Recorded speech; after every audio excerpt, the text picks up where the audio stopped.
What's good, YouTube? Well, homeboy, back at you with another video. So I read an article by Marquez. I think it's Jaquise, who's a writer for ESPN.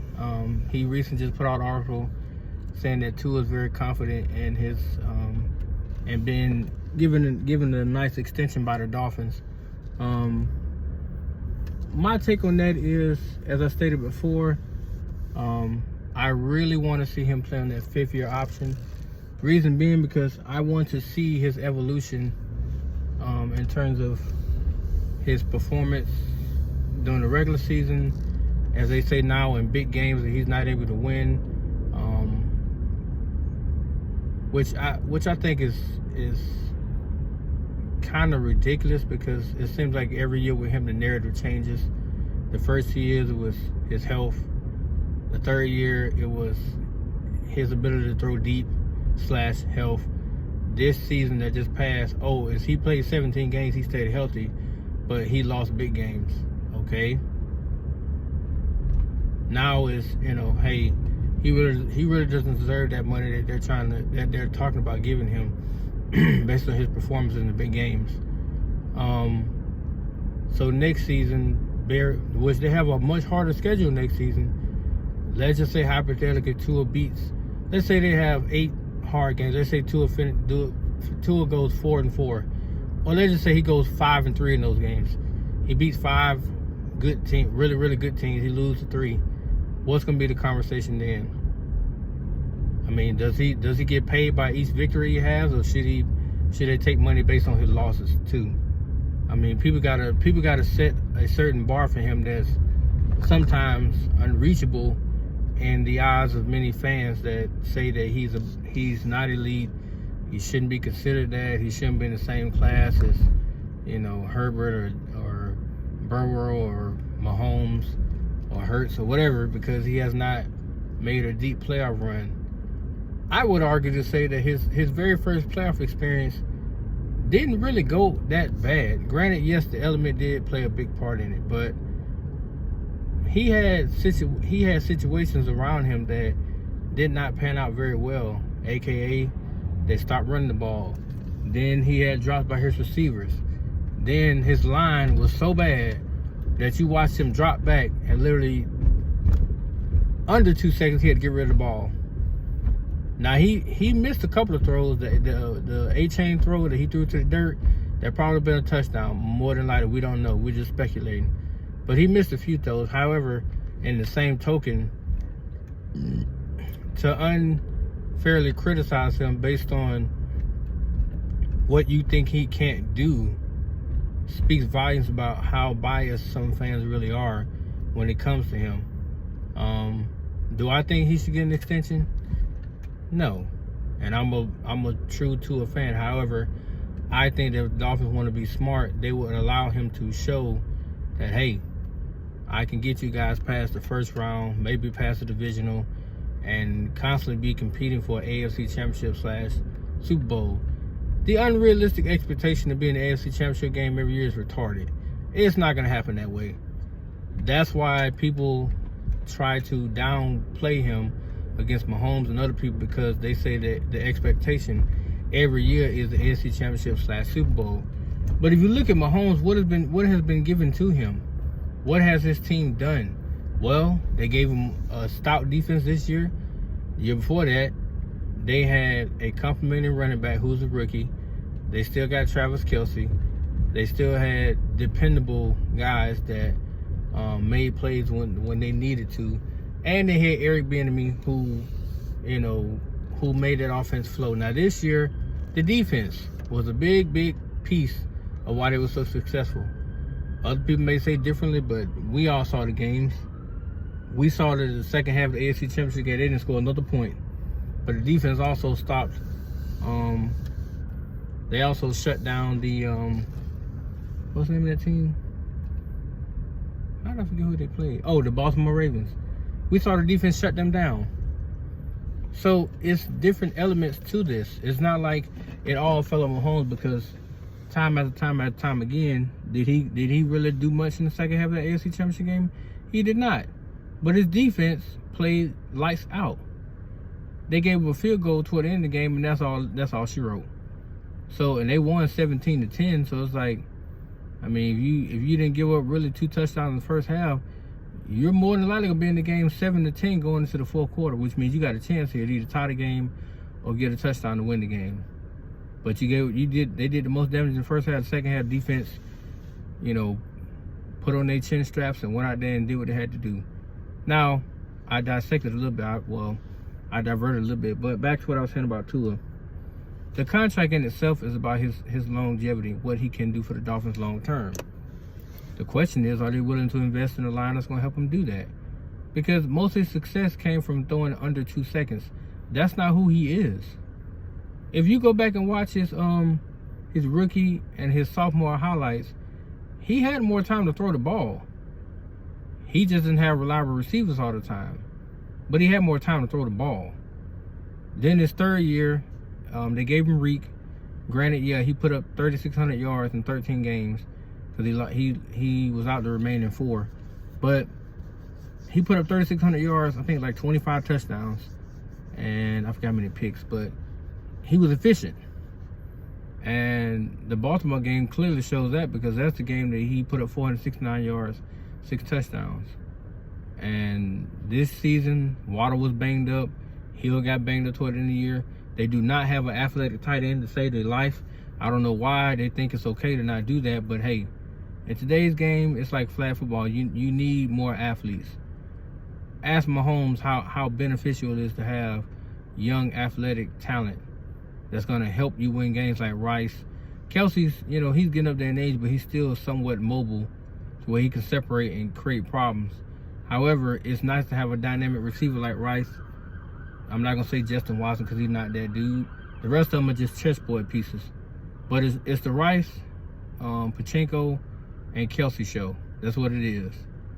For Baltimore, it's Flowers, it's Likely, it's Andrews, and it's Bateman. Because I'm not going to say Odell Beckham.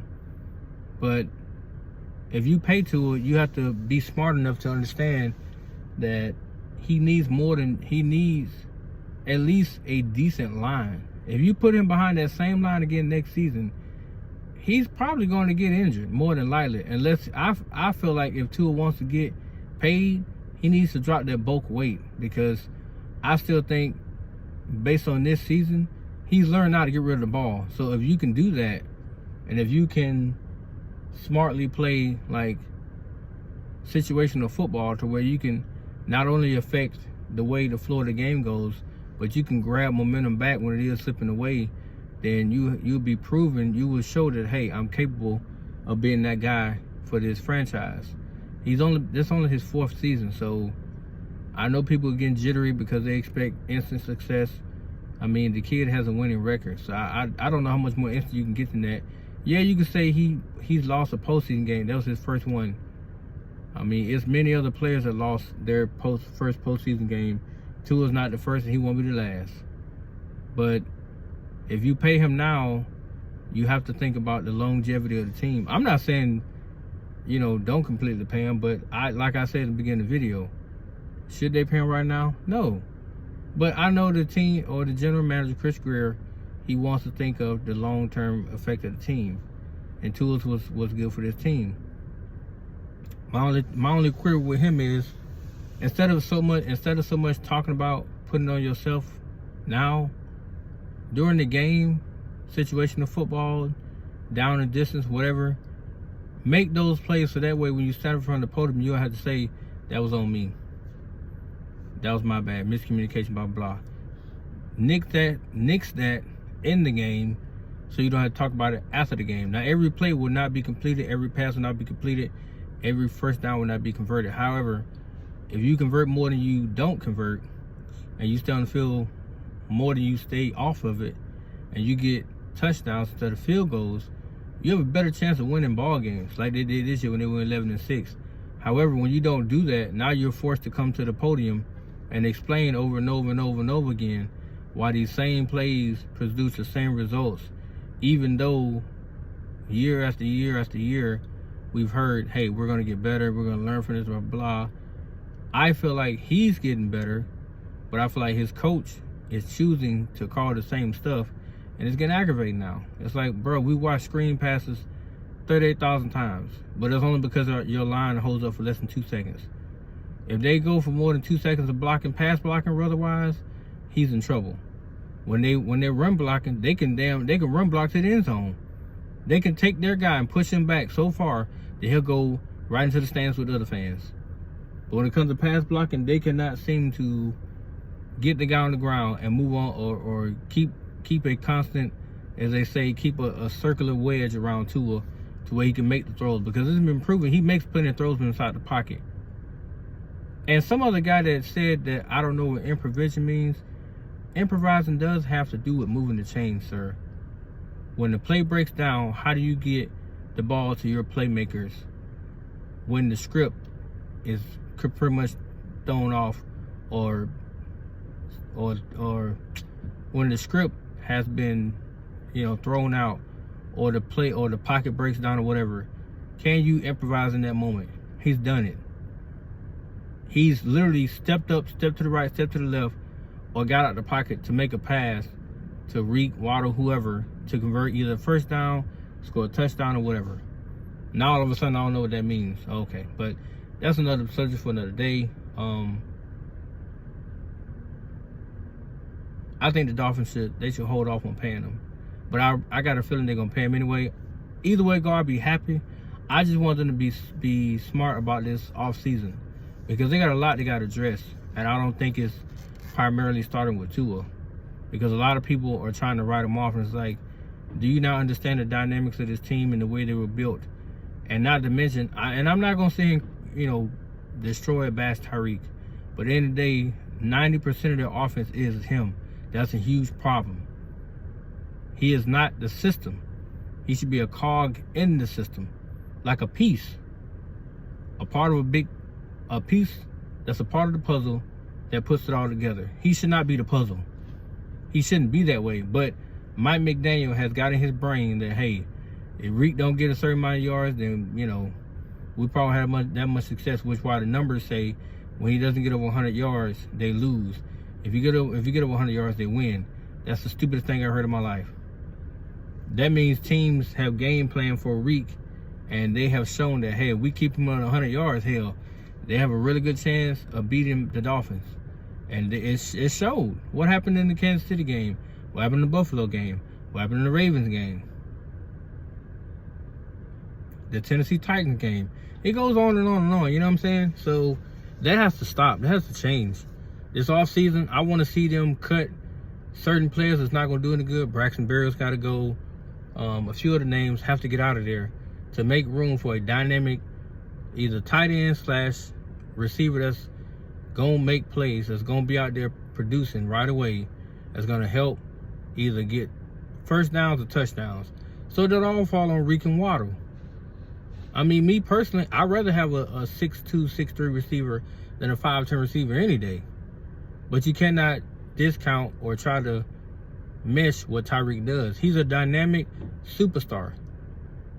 But he should not be the system for the Miami Dolphins. He shouldn't be on the offensive side of the ball. However, they got to get better on that side in order to help the defense. Because with a new DC coming in, they have the defense going to rely on the offense to set the tone, so they can see, okay, we are up 7-0. Now let's go out there and go hunting. Let's go do this. Let's go do that. But if they got to fight, if they got to fight in a back and forth shootout, they got to know, hey, the offense got our back. They're gonna score damn near every time they touch the ball, just to take the pressure off us. Because if we're giving up 28, we need them to score at least 35 to 40. That way we get bailed out for that game. You know what I'm saying? But that's my take on it, guys, as far as that. Because Tua didn't say anything. All he said was his agent taking care of it. I mean, I don't think he's that worried about it. I think that this summer he's going to be working like extremely hard to get his body back in a certain shape and to lose the bulk weight. Because I can tell he didn't like it. And you can see in the pocket, he was like a little statue. He was barely moving around. Because all that weight on you does, if you was naturally a elusive athlete where your pocket presence was elite, and now it's like you got added weights holding you down, it's going to show. And what happened in those games, he could barely escape the pocket half the time. It looked like that 10-yard run against the Chiefs, it looked like he was damn near struggling for his life to get out that pocket. And I hate to see that. But, hey, I think next year he'll come back ready to light up the NFL. Because, I mean, if you put up 4,600 yards, I just need the touchdowns to go up. If he can average at least 2 touchdowns a game, 2 touchdowns a game over 18-game season, it's about, what, 36 touchdowns. 36 touchdowns. Now, he may have an explosion game when he put up 3-4 touchdowns, but we need a consistent 2 touchdowns a game. That will get you on par for 36 touchdowns in the season. That right there is pretty good. If you get 40, great. But 2 a game should be the goal. 2 touchdowns a game from you to whoever. Whether it's Tariq, Waddle, tight end, fullback, whatever. That's a realistic goal for next season. But once again, if they decide to pay him, great. I just say be smart about the cap space. That's all I say. Peace, guys.